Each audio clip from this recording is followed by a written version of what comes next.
Start.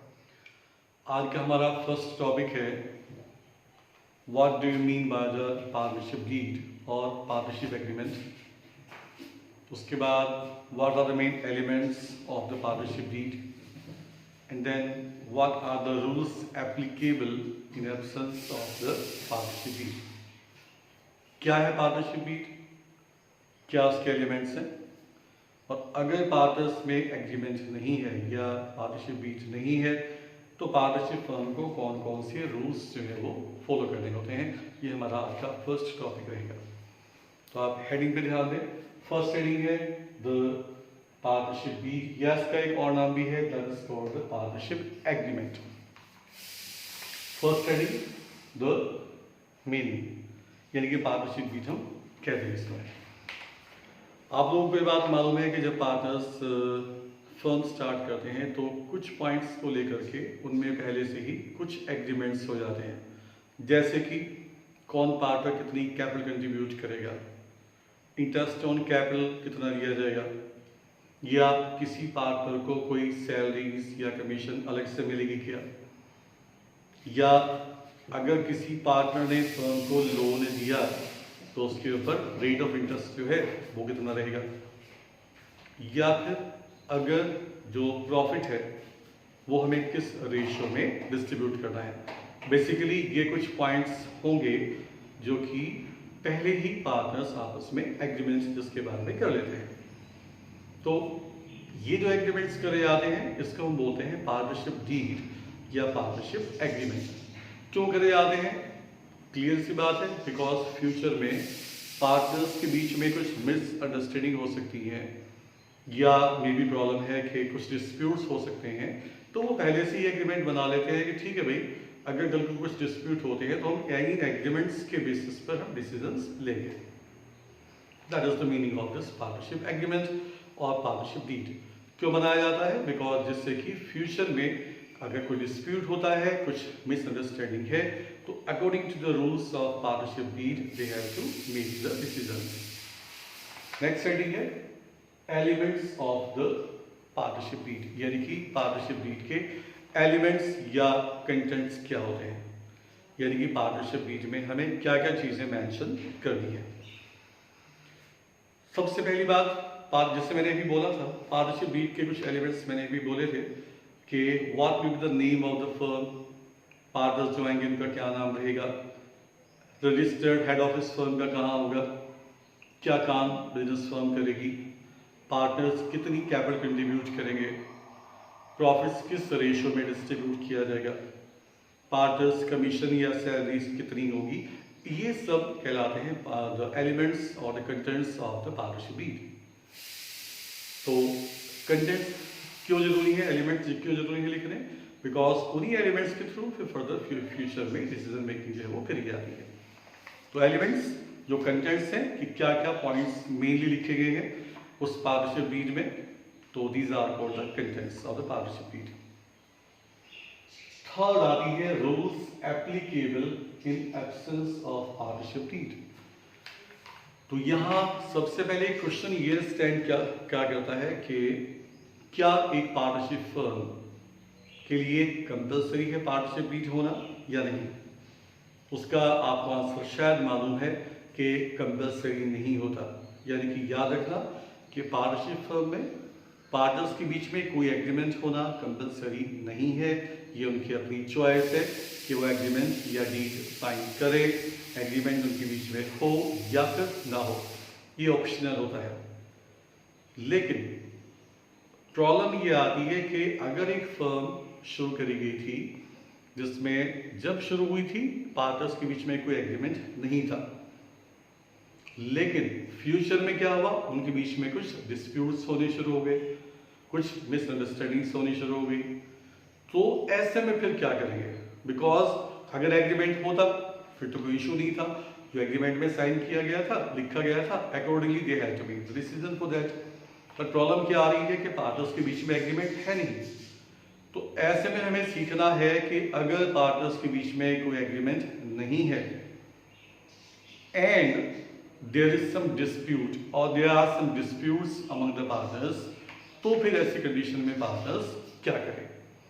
तो ऐसे में कुछ रूल्स एप्लीकेबल है जो कि इंडियन पार्टनरशिप एक्ट के थ्रू बताए गए हैं कि अगर पार्टनरशिप फर्म में कोई एग्रीमेंट नहीं है तो उस फर्म को वो रूल्स फॉलो करने होंगे। And that is the main heading for today, and that is rules applicable in absence of partnership deed. Means अगर पार्टनर्स में एग्रीमेंट नहीं है, डीड नहीं है, तो फर्म को कौन कौन से रूल्स फॉलो करने हैं। अब आप देखिए, मैं रूल्स पढ़ रहा हूं और उनको मैं आपको एक्सप्लेन भी कर रहा हूं। फर्स्ट रूल है नो इंटरेस्ट ऑन कैपिटल, यानी कि किसी भी पार्टनर को उसके द्वारा दी गई कैपिटल के ऊपर कोई इंटरेस्ट फर्म नहीं पे करेगी। अगर एग्रीमेंट है तो ऑब्वियसली आपको मालूम है इंटरेस्ट ऑन कैपिटल पे किया जाएगा, बट अगर एग्रीमेंट नहीं है तो no interest on capital is allowed to any partner. Number second, no interest on rights. Means अगर पार्टनरशिप में कोई एग्रीमेंट नहीं है तो किसी भी पार्टनर से फर्म कोई इंटरेस्ट ऑन ड्राइंग्स चार्ज भी नहीं करेगी। This is rule number second. Third है नो रेम्यूनरेशन। यहाँ एक नया वर्ड आपके सामने आ रहा है आज, रेम्यूनरेशन। हम रेम्यूनरेशन बोलते हैं सैलरीज, कमीशन, यानी कि पार्टनर्स के एक्स्ट्रा एफर्ट की वजह से जो उनको एक्स्ट्रा पेमेंट मिलता है, that payment is called the remuneration, जैसे कि पार्टनर्स सैलरीज या पार्टनर्स कमीशन। तो क्या है नो रेम्यूनरेशन, यानी कि सैलरीज और कमीशन टू एनी पार्टनर। किसी भी पार्टनर को उसके एक्स्ट्रा एफर्ट की वजह से कोई सैलरीज या कमीशन फर्म नहीं पे करेगी। Rule number fourth, interest on partners loan at the rate 6% per annum.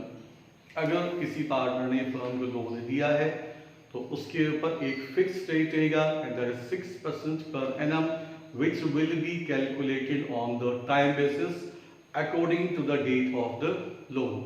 किस डेट पे लोन लिया गया था तब से लेकर के ईयर के एंड तक के मंथ काउंट किए जाएंगे और केवल 6% पर एनम उसके ऊपर इंटरेस्ट पे किया जाएगा बाय द फर्म। उससे ज्यादा फर्म इंटरेस्ट पे नहीं करेगी पार्टनर को। नेक्स्ट हेडिंग है equal distribution of the profit और लॉस, यानी कि अगर पार्टनरशिप फर्म में कोई एग्रीमेंट नहीं है तो इन दैट केस फर्म का प्रॉफिट ऑफ द ईयर या फिर जो भी लॉस है वो पार्टनर्स में इक्वली डिस्ट्रीब्यूट किया जाएगा इर्रिस्पेक्टिव ऑफ देयर कैपिटल्स। कितनी कैपिटल किसने कंट्रीब्यूट करी है नहीं देखी जाएगी, the profits will be divided equally. अगर लॉस हुआ है तो ऑब्वियस है कि वो भी पार्टनर्स में इक्वली ही डिस्ट्रीब्यूट होगा। नेक्स्ट है no admission of new partner without the consent of the remaining partner, यानी कि अब जब तक बाकी के पार्टनर्स एग्री ना करें नया पार्टनर एडमिट नहीं होगा। क्लियर है कि अगर बाकी पार्टनर्स एग्री नहीं करते हैं then the new partner can not be admitted into the partnership firm.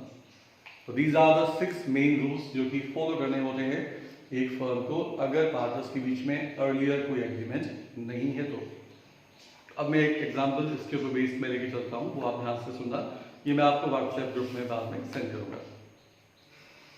Question है that A, B, C, D and E are 5 partners without any partnership deed। 5 partners A, B, C, D, E हैं और कोई agreement या deed partners में नहीं है। Later on there were some disputes among the partners. क्या हुआ, deed तो थी नहीं बट बाद में पार्टनर्स के बीच में कुछ डिस्प्यूट्स हो गए हैं। एंड डिस्प्यूट्स क्या है वो मैं अभी पढ़ूंगा। क्वेश्चन हमारा क्या है कि answer the disputes with reasons. जो भी डिस्प्यूट है पार्टनर्स के बीच में हमें उनको आंसर करना है विद रीजंस, रीजंस बता करके। फर्स्ट डिस्प्यूट क्या है, A claims that interest on his capital should be allowed at the rate 6% per annum। A ने क्लेम किया कि कैपिटल के ऊपर इंटरेस्ट 6% पर एनम होना चाहिए। तो ऐसे में आपको ये रूल्स फॉलो करने होंगे जो कि मैंने आपको बताया है। You have just read that no interest on capital is allowed to any partner. तो बात ये है कि इसका हम आंसर कैसे लिखेंगे? इसका आंसर लिखेंगे that in absence of partnership deed, no interest is allowed to any partner. Second है part B claims that he should be given salary at the rate rupees 10,000 per month for the extra work he has done for the firm. B ने firm के लिए कुछ extra work perform किया और B चाहता है कि मुझे 10,000 रुपीज पर मंथ के हिसाब से सैलरीज मिलनी चाहिए। यहाँ फिर से हमें रूल्स फॉलो करने होंगे in absence of partnership deed, और वो रूल हमने क्या पढ़ा था? That no remuneration means no salaries और commission is allowed to any partner, यानी कि अगर डीड नहीं है तो किसी पार्टनर को कोई सैलरी या कमीशन पे नहीं करी जाएगी। थर्ड है that C claims that profit should be divided in capital ratio. C ने क्लेम किया कि प्रॉफिट्स को हमें कैपिटल के रेशो में डिवाइड करना है। तो इसमें आपको ये लिखना होगा, फिर से रूल्स फॉलो करने होंगे that in absence of the partnership deed the profits और losses are divided equally among all the partners, यानी कि अगर डीड नहीं है तो प्रॉफिट्स को हमें इक्वली पार्टनर्स में डिस्ट्रीब्यूट करना होगा। अंगार नेक्स्ट पॉइंट था, fourth point, that D has provided loan to the firm on which he claims the interest at 10% per annum. D ने फर्म को एक लोन दिया हुआ है जिसके ऊपर वो चाह रहा है 10% per annum के हिसाब से इंटरेस्ट लेना।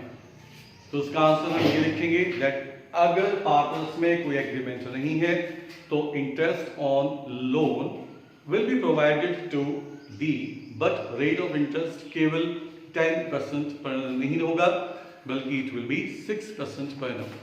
तो इसमें हमें रूल लगाना है that interest on partners loan will B at the rate 6% पर annum, और वो भी टाइम बेसिस पर कैलकुलेट किया जाएगा। नेक्स्ट था E1 that his son should be admitted as a new partner. E चाहता है कि उसका जो बेटा है वो एक न्यू पार्टनर के फॉर्म में एडमिट हो। तो फिर से ही करना होगा कि ई चाह रहा है, तो ऐसे में अगर बाकी सब पार्टनर्स उससे एग्री नहीं करते हैं, if all the partners do not agree with him, तो new partner can not be admitted. तो क्लियर है कि no admission of the new partner without the consent of remaining partners if there is no deed among the partners. अब बात ये आती है कि इसके ऊपर बेस्ड क्वेश्चन पॉसिबल कैसे है आना। या तो वो सीधा थ्योरेटिकल क्वेश्चन डालेंगे that write down the rules applicable in absence of the partnership deed, या फिर क्या होगा कि वो किसी भी एक या दो या तीन पार्टनर्स के क्लेम आपको पूछेंगे, बताएंगे, and you have to answer those claim according to the rules of this partnership act. Claims question में दिए गए होंगे और आपको in absence of partnership deed क्या रूल्स हैं उनके अकॉर्डिंगली उन क्लेम्स के आंसर्स बताने होंगे। This is the first topic for today. अब हमारा आज का जो सेकंड टॉपिक है वो है इंटरेस्ट ऑन पार्टनर्स कैपिटल, यानी कि calculation of interest on partners capital. अब ये है जो मैंने नाम बोला, इससे आपको लगेगा कि भाई ये तो हमने कई बार कैलकुलेट किया हुआ है। इंटरेस्ट ऑन कैपिटल के सारे क्वेश्चंस में आप निकाल चुके हो, बट उन सभी क्वेश्चंस में आपने एक बात नोटिस करी होगी कि पार्टनर्स की कैपिटल में कोई चेंज नहीं हुआ था, यानी कि पार्टनर्स की कैपिटल जितनी इन the beginning of the year थी उसमें ड्यूरिंग द ईयर कोई चेंज नहीं हुआ, यानी कि ना ही तो कोई पार्टनर एडिशनल कैपिटल लेकर के आया था ड्यूरिंग द ईयर, और ना ही किसी पार्टनर ने कोई अपनी कैपिटल में से मनी विथड्रॉ करी थी। तो ऐसे में तो आपने क्या किया था, सिंपल ओपनिंग कैपिटल के ऊपर हमने इंटरेस्ट कैलकुलेट किया था। बट आज हम सीखने वाले हैं कि अगर partners in between during the year अपनी कैपिटल्स को चेंज कर रहे हैं, कैसे चेंज कर रहे हैं, या तो एडिशनल कैपिटल ला करके या कुछ पैसा अपनी कैपिटल में से विथड्रॉ करके, देन इन दैट केस अगर हमें इंटरेस्ट ऑन कैपिटल निकालने के लिए कहा गया होगा तो how will we calculate the interest on capital, यानी कि आज का हमारा सेकंड टॉपिक क्या है, how to calculate interest on capital if there is change in the partners capitals during the year. Now see the question. Heading है calculation of interest on capital. अब आप लोग जब भी नोट्स बनाते हो इन वीडियोस को लेकर के, तो उन नोट्स में आप हेडिंग जरूर मेंशन किया करें कि इस हेडिंग का ये नोट्स है। क्वेश्चन देखो क्या है, ए एंड बी दो पार्टनर्स हैं, they are the equal partners. Equal partners means कि वो प्रॉफिट्स एंड लॉसेस को इक्वली डिवाइड करते हैं। Their capitals on 1st April 2010 were rupees 1,50,000 and rupees 2,50,000 respectively, यानी कि ये पार्टनर्स की कैपिटल्स थी in the beginning of the year. Now on 1st July 2010, यानी कि 3 महीने के बाद, they decided to change their capitals to rupees 2 lakh each, यानी कि 1st जुलाई में दोनों ने डिसाइड किया कि our capitals will be rupees 2 lakh each, ठीक है। Now interest is allowed at 6% per annum, so calculate the interest on capital if the books are closed on 31st of March every year। तो आपने इस question में ध्यान से देखा, partners की कैपिटल पहले एक ही कैपिटल थी 1,50,000 रुपीज 1st अप्रैल में, और बी की कैपिटल थी 2,50,000 रुपीज की, but on the 1st of July, that means 3 months after, उनकी जो कैपिटल हो गई है वो कितनी हो गई है, रुपीज 2 लाख ईच। ए की कैपिटल रुपीज 2 लाख और बी की कैपिटल रुपीज 2 लाख की, and we are required to calculate the interest on capital. कोई एप्लीकेशन अकाउंट नहीं बनाना, कुछ नहीं करना है, सिर्फ हमें बस इंटरेस्ट ऑन कैपिटल निकालना है। तो सबसे पहले हम निकालते हैं इंटरेस्ट ऑन एज कैपिटल। तो उसमें हम ये देखते हैं कि ए की कैपिटल कितने मंथ्स तक कितनी कितनी कैपिटल उसकी कंट्रीब्यूटेड रही है। 1st April 2010 में ए की कैपिटल थी 1,50,000 रुपीज की, बट उसके 3 महीने के बाद यानी कि 1st of July में उसकी कैपिटल हो गई है रुपीज 2 लाख।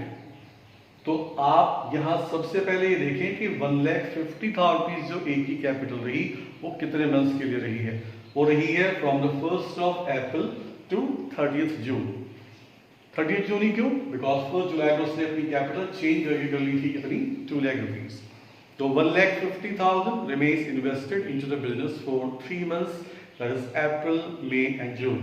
तो इसलिए हमने 1,50,000 रुपीज के ऊपर 6% के हिसाब से कैलकुलेट किया 3 months का interest, and that's rupees 2250। Now अब 1st जुलाई से जो उसकी कैपिटल हो गई है वो हो गई है रुपीज 2 लाख की। तो अब हमें देखना है कि 2 लाख रुपीज उसने बिजनेस में इन्वेस्ट किए रखा कितने मंथ्स के लिए, from the 1st of July till 31st of March। तो 1st जुलाई से 31st मार्च के बीच में उसकी कैपिटल कितनी रही है, 2 लाख रुपीज की। ये ड्यूरेशन अगर मैं काउंट करूं तो ये बैठती है हमारी 9 मंथ्स, यानी कि 2 लाख रुपीज इन्वेस्टेड रहा बिजनेस में 9 मंथ्स के लिए। तो 2 लाख रुपीज के ऊपर हम इंटरेस्ट कैलकुलेट करेंगे 9 मंथ्स का, that is 2 lakh into 6/100 and into 9/12, that's rupees 9,000। तो 3 महीने तक कैपिटल रही है 1,50,000 रुपीज की, 9 मंथ्स कैपिटल रही है 2 लाख रुपीज की।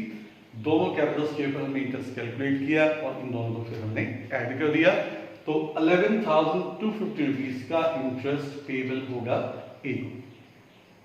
नाउ सिमिलरली हम देखते हैं बी का। बी की कैपिटल 1st अप्रैल में कितनी थी, 2,50,000 रुपीज की, और फिर 1st जुलाई में उसकी कैपिटल हो गई है रुपीज 2 लाख। तो अब हम बी का देखें।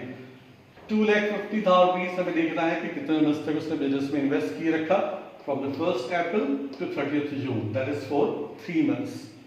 तो 2,50,000 रुपीज के ऊपर हमने कैलकुलेट किया इंटू 6/100 एंड इंटू 3/12 के हिसाब से रुपीज 3,750 रुपीज का इंटरेस्ट। नाउ अब उसकी कैपिटल 1st of July से कितनी हो गई है, 2 लाख रुपीज। तो अब फिर से हमें देखना है कि बी की कैपिटल 2 लाख रुपीज कितने मंथ्स तक रही है, from the 1st of July till 31st of March, and that is for 9 months। तो ये हमने कैलकुलेट किया बी की कैपिटल के ऊपर interest, that is 2 lakh into 6/100 और इंटू 9/12, एंड दैट्स रुपीज 9,000। अब 3 महीने तक रही है कैपिटल 2,50,000 रुपीज की, और 9 months कैपिटल रही है उसकी रुपीज 2 लाख की। 2 रुपये पर इंटरेस्ट हमने कैलकुलेट किया और उसका हमने कर लिया है aggregate, and this is the interest on the capital of the B. अब यहाँ एक बात ये आती है कि क्या बस एक बार ही कैपिटल चेंज हो सकती है पार्टनर्स? नहीं, ये भी पॉसिबल है कि पार्टनर्स की कैपिटल एक से ज्यादा बार चेंज हुई हो। जैसे कि 3 महीने के बाद पार्टनर एडिशनल कैपिटल लेकर के आया, उसके 4 महीने के बाद पार्टनर ने कुछ कैपिटल बिजनेस में से विथड्रॉ कर ली है। तो कितनी बार भी चेंज हो, आपको क्या देखना है कि कितने कितने मंथ्स तक कितनी कैपिटल बिजनेस में इन्वेस्टेड रही। जैसे कि 3 महीने इतनी कैपिटल इन्वेस्ट रही है, 4 महीने इतनी कैपिटल इन्वेस्टेड रही है, बाकी के मंथ्स इतनी कैपिटल इन्वेस्टेड रही है, और उन सभी कैपिटल्स के ऊपर आप अकॉर्डिंग टू मंथ्स निकालेंगे इंटरेस्ट, और फिर उन इंटरेस्ट का जैसे मैंने यहाँ एग्रीगेट करवाया है आप करेंगे उसका total, and you will get the total interest on the capital. So this is how do we calculate the interest on partners capital if there are changes in the partners capitals during the year. This is the topic number 2. But जैसे मैंने आपको बताया है कि आप एक काम और किया करें, वीडियो के ऊपर बेस्ड जो मैं क्वेश्चंस दिखवाता हूं आप इनको भी अपने नोटबुक्स में लिखा करें। Right down the question, right down the solution also, because यही वो नोट्स जो आप बना रहे हो वो ज़्यादा बेनिफिशियल रहेंगे एग्जामिनेशन टाइम में। फिर एग्जामिनेशन में आपको वीडियोस नहीं देखनी है, कुछ नहीं करना है, सिंपल जो भी आपने इसके ऊपर बेस्ड नोट्स बना रखे हैं केवल नोटबुक से आप वो सब कुछ क्लियरफाई कर सकते हैं। तो this is the rule for the student.